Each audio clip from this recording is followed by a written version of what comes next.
નમસ્કાર દર્શક મિત્રો, રિયલ સમાચારમાં આપનું સ્વાગત છે। સમાચારોની શરૂઆત કરતા પહેલા એક નજર કરીએ આજના મુખ્ય સમાચાર પર।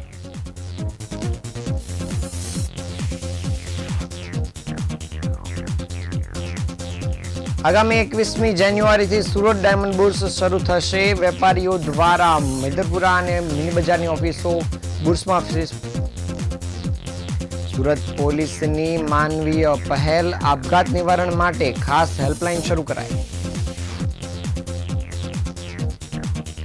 ઉધનામાં 1500 કરોડથી વધુના સાયબર ફ્રોડમાં મોટી કાર્યવાહી, 8 લોકોની ધરપકડ।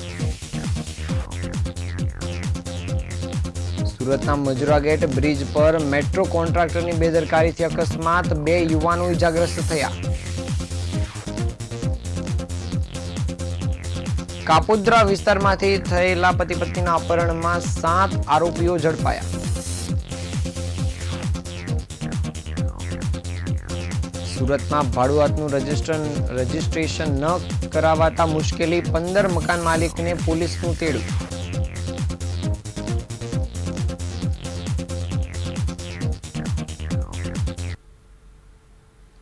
સમાચાર વિગતે જોઈએ। સુરત ડાયમંડ બુર્સને સંપૂર્ણપણે કાર્યરત કરવા માટે કમિટી મેમ્બરો સક્રિય પ્રયાસ કરી રહ્યા છે। આ સંદર્ભે મંગળવારે રાજ્યના ગૃહમંત્રી હર્ષ સંઘવીની અધ્યક્ષતામાં મોઢવણિક સમાજની વાડી ખાતે એક મહત્વપૂર્ણ બેઠક મળી હતી। આ બેઠકમાં સર્વસંમતિથી નિર્ણય લેવાયો છે કે 21મી જાન્યુઆરી વસંત પંચમીના રોજથી મેદરપુરા અને મિની બજારના તમામ હીરા વેપારીઓ સુરત ડાયમંડ બુર્સમાં પોતાની ઓફિસો શિફ્ટ કરી દેશે। બેઠકમાં વેપારીઓને ખાતરી આપવામાં આવી છે કે જો તેમને કોઈપણ સમસ્યાનો સામનો કરવો પડશે તો ડાયમંડ બુર્સ તેનું વહેલી તકે સમાધાન કરશે। આ ઉપરાંત આંગડિયા પેઢીઓ અને હીરા દલાલોને પણ ડાયમંડ બુર્સમાં જગ્યા આપવાનો નિર્ણય લેવાયો છે। આ જાહેરાત થતાની સાથે જ બુર્સમાં ઓફિસના 1 સ્ક્વેર ફૂટના ભાવ 9000થી વધીને 12000 થઈ ગયા છે, જે બુર્સ પ્રત્યેના વધતા આત્મવિશ્વાસને દર્શાવે છે। નાના વેપારીઓને ધ્યાનમાં રાખીને બુર્સમાં 155 નાની કેબિનો બનાવવામાં આવી છે, જેનું માસિક ભાડું 15000 રખાયું છે। બેઠકમાં સૂચના આપવામાં આવી છે કે 2 વેપારીઓ સાથે મળીને પણ 1 કેબિન ભાડે રાખી શકે છે, જેથી ભાડું અડધું થઈ જાય છે। મીટિંગમાં વાઇસ ચેરમેન લાલજીભાઈ પટેલે જણાવ્યું હતું કે બુર્સનું એક નવો અધ્યાય શરૂ થઈ રહ્યો છે। તેમણે ઉમેર્યું હતું કે વેપારીઓને વસંત પંચમીથી બુર્સમાં ઓફિસ શરૂ કરવા માટે સહમતિ આપી છે, જેથી વસંત પંચમી પછી સુરત ડાયમંડ બુર્સ સંપૂર્ણપણે ધમધમતું થઈ જશે।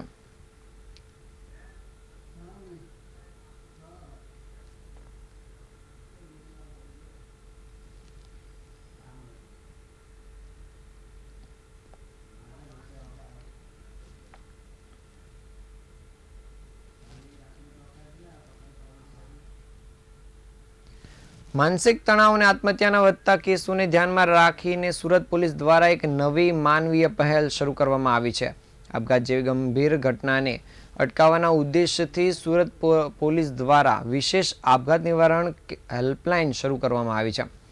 ધોરણ 10 અને 12ના વિદ્યાર્થીઓ માટે પણ ખાસ કરીને આ હેલ્પલાઇન કાર્યરત કરવામાં આવી છે, કારણ કે પરીક્ષાની ચિંતા અને અભ્યાસના દબાણના કારણે મોટા ભાગે યુવા વર્ગ આ પ્રકારના વિચારો તરફ ધકેલાય છે। આ હેલ્પલાઇન માટે 112 નંબર પર સીધો સંપર્ક કરી શકાય છે। આ ઉપરાંત 100 નંબર પર પણ કામમાં લઈ શકાય છે। મહત્વના આંકડા જોઈએ તો અત્યાર સુધીમાં કુલ 336 કોલ હેલ્પલાઇનને મળ્યા છે, જેમાં 107 મહિલાઓ અને 229 પુરુષોના કોલનો સમાવેશ થાય છે। હેલ્પલાઇન થકી 67 લોકોની જિંદગીઓ બચાવવામાં પોલીસ સફળ રહી છે, તો 117 લોકોને કાઉન્સેલિંગની મદદ આપવામાં આવી રહી છે। પોલીસ દ્વારા અપીલ કરવામાં આવી છે કે કોઈ પણ વ્યક્તિ જો માનસિક તણાવમાં હોય અથવા આપઘાતના વિચારો આવે તો તરત હેલ્પલાઇનનો સંપર્ક કરી શકે છે અને પોલીસ તેને મદદરૂપ થવા માટે સંપૂર્ણ કોશિશ કરશે।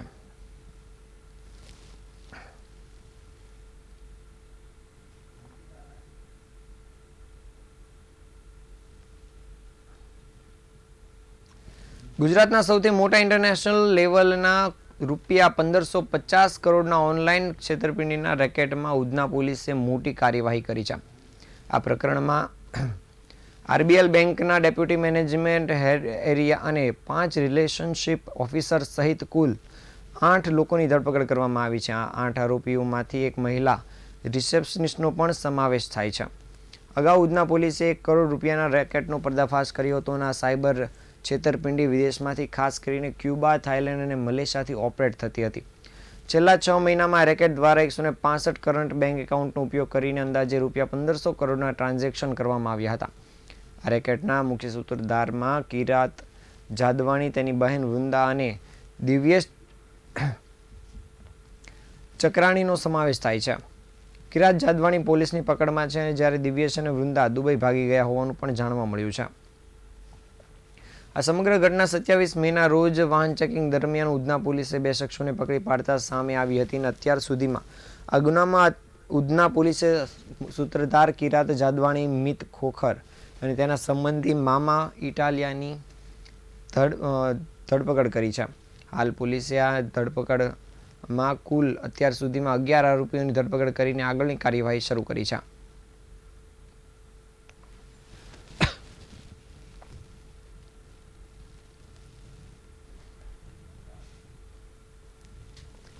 શહેરના મજુરા ગેટ બ્રિજ પર આજે સવારે ગંભીર અકસ્માત ઘટ્યો હતો, જેમાં મેટ્રો પ્રોજેક્ટના કોન્ટ્રાક્ટર દ્વારા રોડ પર બંધ ટ્રક ઊભી રાખવામાં આવતા ઘટના ઘટી હતી. મેટ્રોના કોન્ટ્રાક્ટર દ્વારા રોડ પર બંધ ટ્રક ઊભી રાખવામાં આવી હતી, જેને લઈ પાછળથી આવી રહેલા ટેમ્પો ચાલકે તેની અંદર જ અંદાજ ન લગાવી શકતા ટેમ્પો જોરદાર તેની સાથે અથડાયો હતો. આ અકસ્માતમાં ટેમ્પોમાં બેઠેલા 2 યુવકોને ઈજાગ્રસ્ત થતા તેને તાત્કાલિક હોસ્પિટલમાં ખસેડવામાં આવ્યા છે અને અકસ્માતના પગલે મજુરા ગેટ બ્રિજ પર ભારે ટ્રાફિક જામ સર્જાયો હતો. પ્રથમ દ્રષ્ટિએ આ ઘટના મેટ્રો કોન્ટ્રાક્ટર તરફથી થયેલી બેદરકારીના કારણે બની હોય તેવું માનવામાં આવી રહ્યું છે. ઘટનાને લઈ સ્થાનિક લોકોમાં રોષ જોવા મળી રહ્યો છે અને યોગ્ય કાર્યવાહી કરવાની પણ માંગ ઉઠી છે. ટ્રાફિક વિભાગ અને સ્થાનિક પોલીસ દ્વારા ઘટનાસ્થળ પર પહોંચીને પરિસ્થિતિને કાબૂમાં લેવામાં આવી હતી અને વધુ તપાસ કામગીરી શરૂ કરાઈ છે.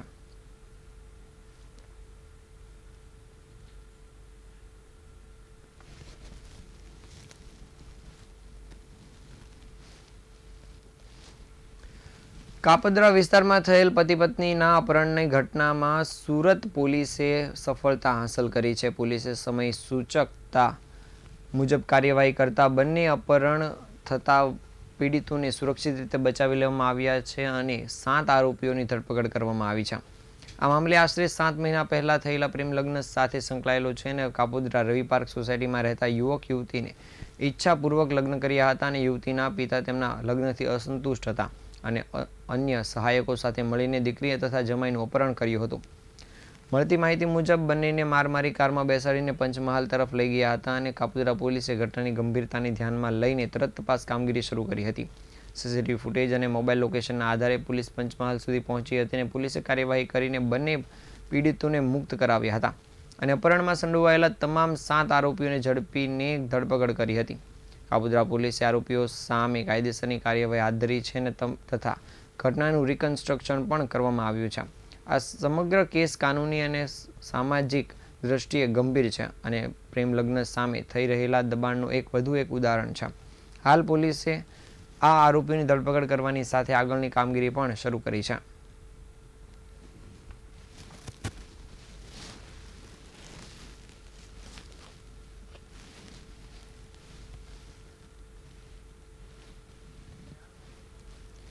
સુરત શહેરના ડિંડોલી પોલીસ સ્ટેશન વિસ્તારમાં ભાડે આપેલા મકાનના રજીસ્ટ્રેશન અંગે ગંભીરતા દાખવતા પોલીસ દ્વારા તાત્કાલિક કાર્યવાહી શરૂ કરવામાં આવી છે. ડિંડોલી પોલીસે 3 અલગ અલગ ટીમો બનાવીને સર્ચ ઓપરેશન હાથ ધર્યું હતું. તપાસ દરમિયાન પોલીસને શોધવામાં સફળતા મળી છે કે 15 જેટલા મકાન માલિકોએ પોતાના ભાડુઆતના રજીસ્ટ્રેશન પોલીસ સ્ટેશનમાં નોંધાવ્યા ન હતા. આવા કેસોમાં ઘણીવાર અસામાજિક તત્વો બહારના રાજ્યોમાંથી આવીને મકાનો ભાડે લઈ ગુનાહિત પ્રવૃત્તિઓ આચરતા હોય છે અને રજીસ્ટ્રેશન ન હોવાથી પોલીસ માટે આરોપીઓને ઓળખવા મુશ્કેલ બની જતા હોય છે.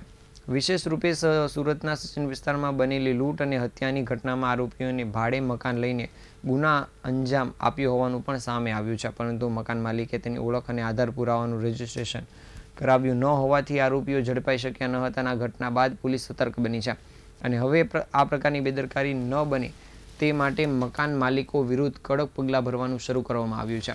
સુરત પોલીસ દ્વારા તમામ નાગરિકોને અનુરોધ કરવામાં આવ્યો છે કે તેઓ ભાડુઆતનું પોલીસ સ્ટેશનમાં રજીસ્ટ્રેશન કરાવવાનું ચૂકે નહીં, જેથી કરીને શહેરમાં કાયદો અને વ્યવસ્થાની સ્થિતિ જળવાઈ શકે.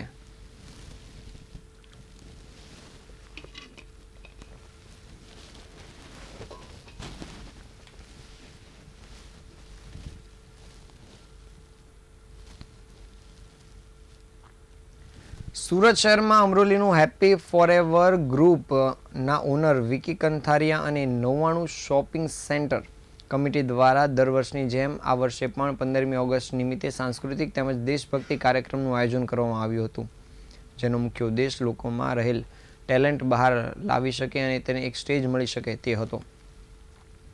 સુરત શહેરમાં દર વર્ષની જેમ આ વર્ષે પણ અમરોલીનું હેપી ફોર એવર ગ્રુપના ઓનર વિકી કંથારિયા અને 99 શોપિંગ સેન્ટર કમિટી દ્વારા 15મી ઓગસ્ટ નિમિત્તે સાંસ્કૃતિક તેમજ દેશભક્તિ કાર્યક્રમનું આયોજન કરવામાં આવ્યું છે, જેનો મુખ્ય ઉદ્દેશ લોકોમાં રહેલ ટેલેન્ટ બહાર આવી શકે અને તેમને એક સ્ટેજ મળી રહે તે હેતુથી દર વર્ષની જેમ આ વર્ષે પણ ખૂબ મોટા પાયે આયોજન કરવામાં આવ્યું છે, જેમાં સિંગિંગ, ડાન્સિંગ અને ગરબા તેમજ સ્પીચનું પણ આયોજન કરવામાં આવ્યું છે. ગત રોજ મેગા રાઉન્ડ 2નો સમાવેશ કરવામાં આવ્યો હતો, જેમાં 450 જેટલા લોકોએ ભાગ લીધો હતો, જેની અંદર 70 જેટલા લોકો ફાઇનલ રાઉન્ડ માટે સિલેક્ટ કરાયા છે, જેમની શાનદાર પરફોર્મન્સ 15મી ઓગસ્ટના રોજ ખૂબ મોટા પાયે કરવામાં આવશે. આ કાર્યક્રમ વોર્ડ નંબર 1 કોર્પોરેટર રાજેન્દ્રભાઈ પટેલના સહયોગથી થઈ રહ્યો છે, તેમજ પ્રમુખ જયસુખભાઈ કાનાણી, હસમુખભાઈ શેલડિયા તેમજ વેદાંત ગ્રુપના ઓનર વિપુલભાઈ દોંગા, વિપુલભાઈ પારખિયા તેમજ થેતા ફિનવર્સના ઓનર સુમિતભાઈ પટેલ, વિજયભાઈ ભાટિયાના સહયોગથી કાર્યક્રમ થઈ રહ્યો છે.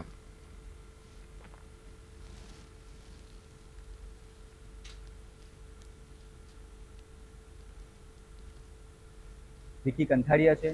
હું હેપી ફોરએવર ગ્રુપ ઓનર છું અને આજ રોજ અમે લોકો જે કોમ્પિટિશન કરી છે એ ખૂબ જ મોટા લેવલની કોમ્પિટિશન છે, જેની અંદર અમે 4 પાર્ટમાં કોમ્પિટિશન કરવા જઈ રહ્યા છીએ: મેગા રાઉન્ડ, સેમીફાઇનલ રાઉન્ડ અને ફાઇનલ રાઉન્ડ. કારણ કે અમારા અમરોલી એરિયામાં રહેલ લોકોના ટેલેન્ટ બહાર આવે, એ લોકોને એક બિગ સ્ટેજ મળે, એ લોકોને એક કોન્ફિડન્સ લેવલ બ્રેક થાય અને એ લોકો આગળના લેવલ સુધી જઈ શકે. એના માટે એ રિગાર્ડિંગ અમે આ કોમ્પિટિશન કરી છે, જેમાં આજે મેગા રાઉન્ડ 2 હતો, જે આજે સમાપ્ત કર્યો છે. ઘણા બધા લોકો 140 પાર્ટિસિપેટ સ્ટુડન્ટ્સે મેગા રાઉન્ડ આપ્યો છે, જેની અંદરથી અમે 70 સિલેક્ટેડ સ્ટુડન્ટ્સોને સેમીફાઇનલ રાઉન્ડમાં લઈ ગયા છે. અને તમે જોઈ શકો છો કે ઘણી બધી લાઈનો હતી અને ઘણા બધા કન્ટેન્ટ્સ ઓડિશન્સ આપવા માટે આવ્યા હતા. તો આપણા સુરતની અંદર પણ આવા ટેલેન્ટેડ વિદ્યાર્થીઓ છે, ઘણા બધા ટેલેન્ટ પડેલું છે. તો એ લોકોને પણ આગળના પ્લેટફોર્મ સુધી એ લોકોને એક લેવલ મળવું જોઈએ અને અમે આગળના લેવલ સુધી જવા માટે ઘણી બધી ટ્રાય કરીએ છીએ અમારી એકેડેમી દ્વારા. સુરત શહેર માટે ગૌરવભરની ક્ષણ બની ગઈ છે, જ્યારે શહેરના જાણીતા કોર્પોરેટર અને સાંસ્કૃતિક સમિતિના ચેરમેન સોનલ દેસાઈએ દિલ્હી ખાતે આયોજિત મિસિસ ઇન્ડિયા ઇન્ટરનેશનલ ક્લાસિક સ્પર્ધામાં સેકન્ડ રનરઅપનું ગૌરવસભર સ્થાન મેળવ્યું છે. 60 વર્ષની ઉંમરે સૌંદર્ય, આત્મવિશ્વાસ અને સંસ્કારના પરિચય રૂપે ઉભેલા સોનલ દેસાઈએ મિસિસ ક્લાસિક આઇડલનો ખિતાબ પણ જીતીને સુરત અને સમગ્ર ગુજરાતનું નામ રોશન કર્યું છે. સ્પર્ધામાં 3 રાઉન્ડનો સમાવેશ કરવામાં આવ્યો હતો, જ્યાં સૌંદર્ય, બૌદ્ધિક ક્ષમતા અને વ્યક્તિત્વની કસોટી લેવામાં આવી હતી. સોનલબેન દેસાઈએ ખાસ કરીને સુરતની સંસ્કૃતિ અને ઓળખને અનુરૂપ રિપ્રેઝન્ટેશન કર્યું હતું. સુરત છે સિલ્ક સિટી, આ ઓળખની ઉજાગર કરતા તેમણે સ્પર્ધામાં ભારતીય પરિધાન તરીકે સિલ્ક સાડી પહેરી હતી, તેમજ ડાયમંડ સિટી તરીકે જગવિખ્યાત સુરતનું પ્રતિનિધિત્વ કરતી વખતે ડાયમંડ નેકલેસ પહેરીને રેમ્પ પર મનમોહક પ્રદર્શન કર્યું હતું. જ્યારે સોનલબેન દેસાઈએ પોતાના અનુભવ શેર કરતા જણાવ્યું હતું કે આજે તે ખૂબ જ ગર્વ અનુભવી રહ્યા છે, તેમજ સુરતની પ્રેરણા અને સમગ્ર સમુદાયના સાથ અને આશીર્વાદથી આ સ્થળ સુધી પહોંચ્યા છે. મારી પાસે શબ્દો નથી કે આનંદ વર્ણવવા માટે. આ જીતથી સોનલબેન માત્ર પોતાની જ નહીં પરંતુ સુરતની મહિલાઓ માટે પણ પ્રેરણાનું સ્ત્રોત બન્યા છે. સોનલ સંજય દેસાઈ, સુરત, અને મિસિસ ઇન્ડિયા ઇન્ટરનેશનલ ક્વીન 2025માં મેં પાર્ટ લીધો હતો અને એમાં હું સેકન્ડ રનર્સઅપ તરીકે વિજેતા થઈ છું. આ કોમ્પિટિશનમાં મારો ટેલેન્ટ બતાવવાનો મને મોકો મળ્યો અને ભારત દેશનું નામ રોશન કરવાનો મને ગર્વ છે. આ શોમાં ટોટલ 84 પાર્ટિસિપેટ હતા, જેમાં હું સૌથી હાઈએસ્ટ એજની 59 યર્સની હતી અને મેં ટેલેન્ટ શોમાં તલવાર ચલાવીને એ લોકોને સ્ત્રી સશક્તિકરણનું ગૌરવ બતાવ્યું અને એ લોકો ઇમ્પ્રેસ થયા. ટેલેન્ટ રાઉન્ડમાં પણ હું સક્સેસ રહી. પછી ઇન્ટ્રોડક્શન રાઉન્ડ હતો અને ક્વેશ્ચન આન્સર રાઉન્ડ હતો. તો ક્વેશ્ચન આન્સર રાઉન્ડમાં મેં ખૂબ સરસ જવાબ આપ્યા અને કેટવોકમાં ટ્રેડિશનલ એકવાર ડ્રેસ પહેરીને કેટવોક કર્યું અને એકવાર વેસ્ટર્ન કપડાં પહેરીને કેટવોક કર્યું. આ શોથી મને ભાગ લઈને ખૂબ જ આનંદ છે અને બહેનોને પણ આવા લાભ મળે, જીવનમાં આગળ વધે એવી દરેકને શુભેચ્છા. મારું નામ આ હતા આજના સમાચાર. નવા સમાચાર સાથે ફરી મળીશું. ત્યાં સુધી રજા આપશો. નમસ્કાર.